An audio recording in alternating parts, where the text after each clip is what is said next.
What up? This is a response to Sausage Maker, NBA MVP challenge. I'm gonna go ahead and say my top five. But before I do, I'm gonna say my one honorable mention that did not make the top five, because I know I'm gonna be questioned about this, why he's not in it. Kobe Bryant does not make my top five for MVP this year. Don't get me wrong. In my opinion, he is the most unstoppable player in the world.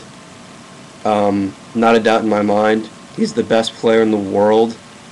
But right now, he has his team to a point where he doesn't need to score 30 points, doesn't need to get 7 assists a game.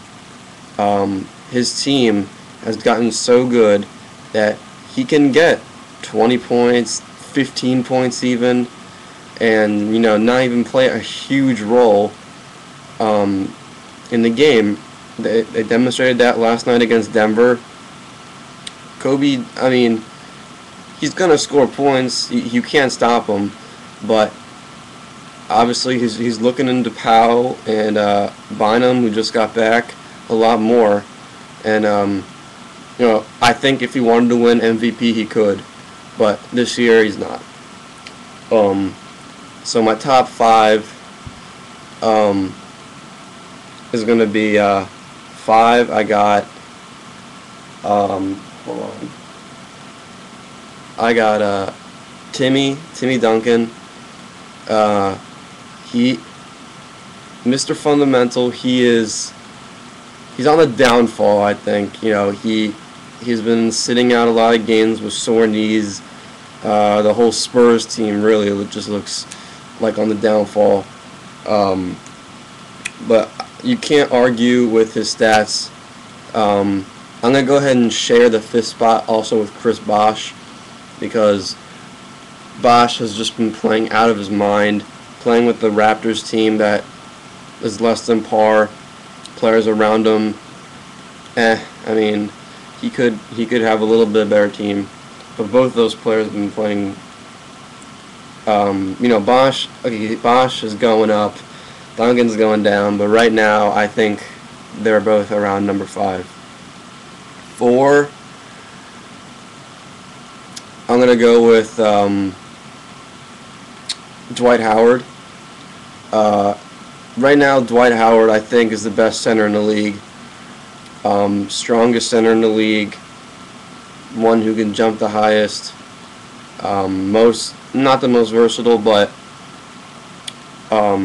most unstoppable center in the league, I think so. And right now, if he wanted to go out and get 20 rebounds a game, he could. If he wanted to get 30 points a game, if that's what the Magic's game plan called for, he could do it. Fortunately for him, he's surrounded by many great players, so he doesn't need to. With number 3, this one was tough, but I'm going with Chris Paul.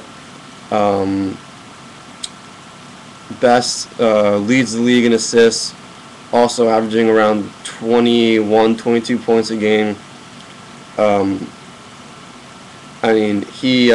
He's shown early that he can. He tries to get his teammates involved early, and then he can finish on his own later.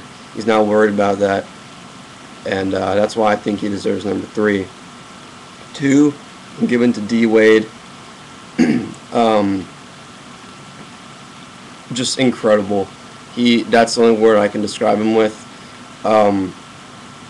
In the Olympics last year, I do believe he was the MVP of the Olympics, co-MVP with Chris Bosh. D Wade, he came off his elbow injury, and he just, I hadn't seen him playing over half of the NBA season, so I wasn't really used to his style of play. He came on the Olympic team and just dominated, hitting threes, getting steals, dunking on people. That's why he's number 2 for me. Number 1, LeBron James. If any of you know, I'm a Wizards fan. I don't like LeBron, but I gotta respect the guy. I do think he could be a bit of a baby, a bit of a crybaby sometimes, but I gotta respect him. Averaging, 27, 28 points a game, and over 7 rebounds, over 7 assists. If that doesn't win MVP, then I don't know what really can. Do I think he'll win MVP? Yes. Do I want him to? Hell no. I want Chris Paul to win MVP. I want Chris Paul or D Wade. That's my NBA MVP challenge.